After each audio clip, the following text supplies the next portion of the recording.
previously on the line between you. Narrator. For 17 years, Tund and Emeka have been more than best friends. From secondary school classmates to successful business owners, they have shared every victory and every struggle together. But behind their success lies a secret neither of them has ever spoken aloud. A secret hidden beneath years of friendship. As their bond grows stronger, so do the emotions they desperately try to ignore. One evening, Emeka asked a question that changed everything. Have you ever loved someone you knew you could never have? The question left Tund wondering if there was more behind his best friend's words. Days later, Emeka sent a message. We need to talk. A message that kept Tund awake all night. Their conversations became deeper. Their friendship became more complicated. And just when Tund thought Emeka was finally about to reveal the truth, another message arrived. There's something I've wanted to tell you for a long time. But before Tund could read the next message, his phone died. Now, both men are left wondering what could have been said. And neither knows that their lives are about to change forever. This is The Line Between Us. The episode opens with Tund staring at his dead phone. The room is silent. His heart is racing. He presses the power button again. Nothing. The battery is completely drained. Nu. He jumps off the bed and begins searching the apartment for a charger. The living room, the kitchen, the study. Nothing. The one night Emeka sends a message that sounds important, his phone decides to die. Tund finally finds a charger buried inside a drawer. His hands shake as he plugs it in. The charging symbol appears. But the phone takes forever to turn on. Every second feels like an hour. Across Lagos, Emeka sits alone on the balcony of his apartment. The city lights shine beneath him. His phone rests on the table. He checks it again. Still no reply. He sighs. Maybe sending the message was a mistake. Maybe he was overthinking. Maybe he should never have written it. For years, Tund had been the most important person in his life. His best friend. His business partner. His family. The one person who always understood him. Yet lately, something felt different. Something he couldn't explain. Something he wasn't ready to face. The next morning, Tund wakes up before sunrise. The first thing he does is grab his phone. He opens Emeka's messages immediately. The second message appears. I've wanted to tell you how much your friendship means to me.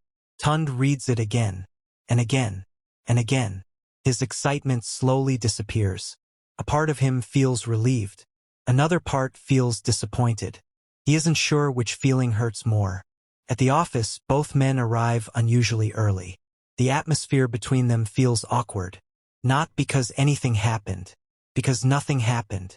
Neither knows what to say. Neither understands why the message affected them so much. Finally, Emeka walks into Tund's office. You got my messages? Tund nods. Yeah. And? Tund forces a smile. And what?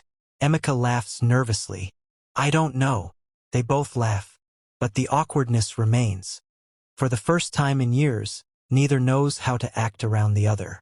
Hours later, the office receives exciting news. A major investor wants to expand their company internationally. The opportunity could change everything. Employees celebrate. Meetings are scheduled immediately. Everyone is excited. The company they built from nothing is growing faster than ever.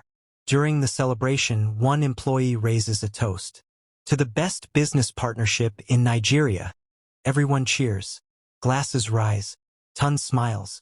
But when he glances across the room, he finds Emeka already looking at him.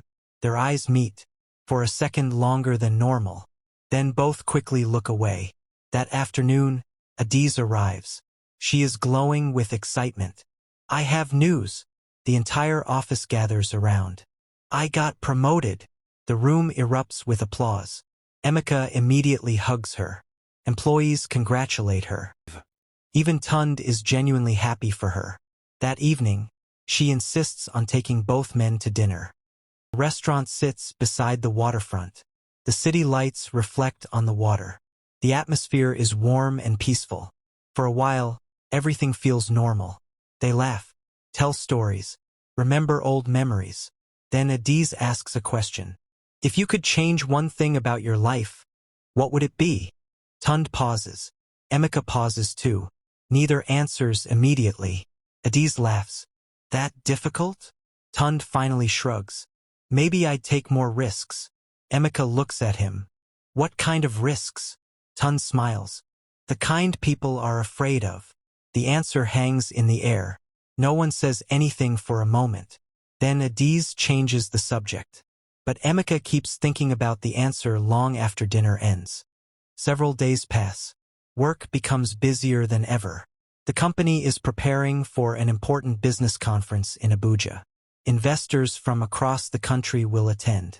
It is a huge opportunity.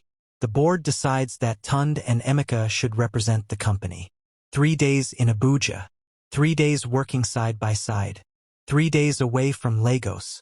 Employees joke about it constantly. Try not to kill each other. We've survived 17 years. The office laughs. But deep down, both men know this trip feels different. The night before departure, Tund can't sleep. He sits on his balcony staring into the darkness. His phone buzzes. Emeka, you awake? Tund smiles. Obviously. A few seconds later, Emeka calls. For nearly an hour they talk. About work. About life. About old school memories. About their future. Eventually, the conversation slows. Neither wants to hang up. Finally, Emeka speaks softly. You know something? What? No matter what happens in life. He pauses. I'm glad we're still here. Tund's chest tightens.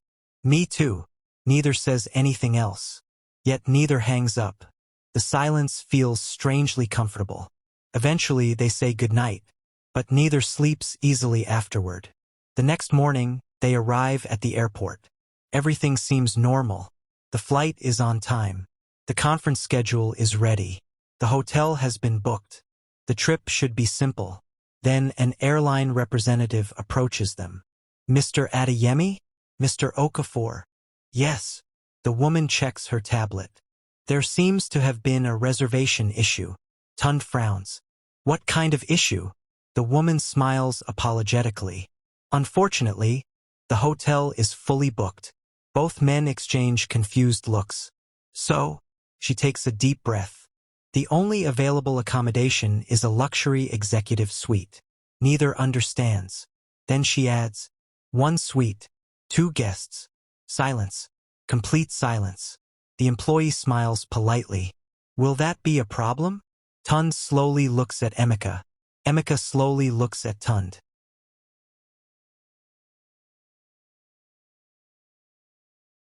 Tund and Emeka stare at the airline representative. 1 suite. Tund asks. The woman nods apologetically. I'm afraid it's the only available executive suite left at the hotel. Neither man knows what to say. Finally, Emeka shrugs. We've shared worse. The employee smiles. Wonderful. Tund forces a laugh. But inside, his heart is already racing. A few hours later, they arrive in Abuja. The conference hotel is even more luxurious than expected. Marble floors, crystal chandeliers, business leaders from across the country. Everything feels important. Everything feels exciting. Everything feels dangerous. The receptionist hands them their key cards. Executive Presidential Suite. Emeka thanks her. The elevator ride is awkwardly silent. Both men pretend to focus on their phones. Neither succeeds. The suite is enormous. A living room, a dining area, private balcony, and thankfully, 2 separate bedrooms. The tension instantly eases. Tund laughs. For a second, I thought we'd have to share a bed. Emeka laughs too. You're not that lucky. Both men burst into laughter. The kind of laughter that only comes from years of friendship. For a moment, everything feels normal again. The conference begins the next morning. Their presentation is a massive success. Investors approach them.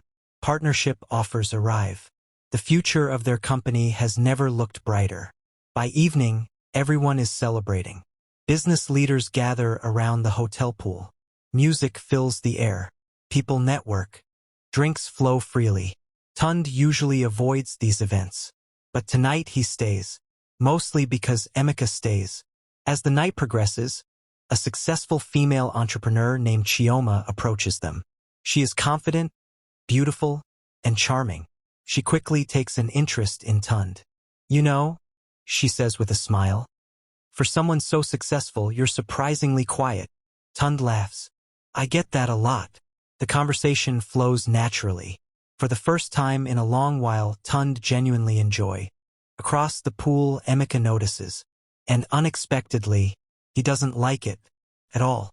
Hours later, back in the suite, Emeka casually asks, "So, Chioma?" Tund looks up. "What about her?" "Nothing." Tund smirks. "You sound curious." "I'm not." "You are." "I'm not." Both laugh, but Emeka keeps thinking about her, and he doesn't understand why. The next day, the conference continues.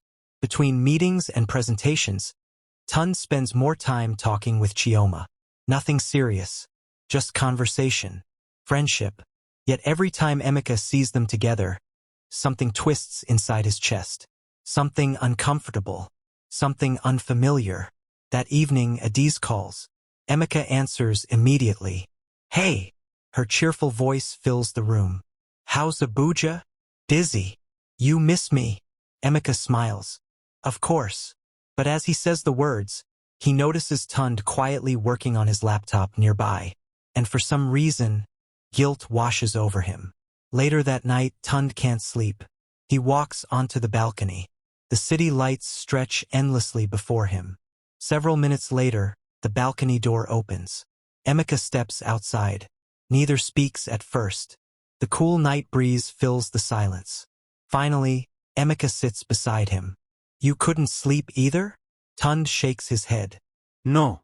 For several minutes, they simply sit there, watching the city, sharing the quiet, like they have done countless times throughout their lives.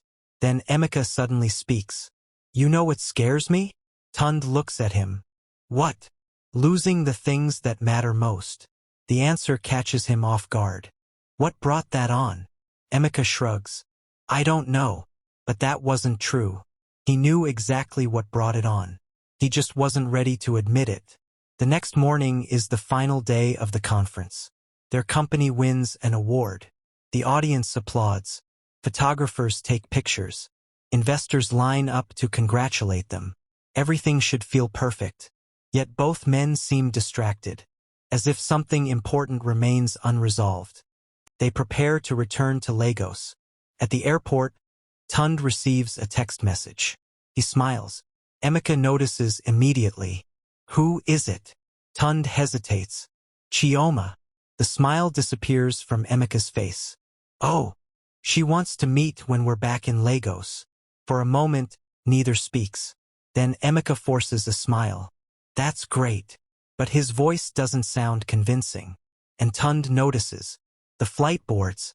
The journey home begins. Neither realizes that life is about to become far more complicated. Because while they were away in Abuja, someone in Lagos made a discovery that could change everything. The episode ends in Emeka's office. Adiz enters looking for a document. While searching, she accidentally knocks over an old storage box. Photographs scatter across the floor. She kneels to pick them up. Most are ordinary. School pictures, graduation pictures, business pictures. Then one photo catches her attention. A much older photograph. Two teenage boys sitting together on a football field. Smiling, happy, carefree. On the back of the photograph is a handwritten note. In Emeka's handwriting. Adiz reads it quietly. "My best friend. Always." She smiles warmly, but then her eyes move to the date. The note was written nearly 17 years ago. She stares at it. Thoughtful. Curious. Not suspicious. Just curious. And for the first time, she begins wondering why Tund means so much to Emeka. A simple photograph. An innocent question. A curiosity that refuses to disappear. Will Adiz start asking questions? And what will happen when Tund meets Chioma again? Find out in episode 3.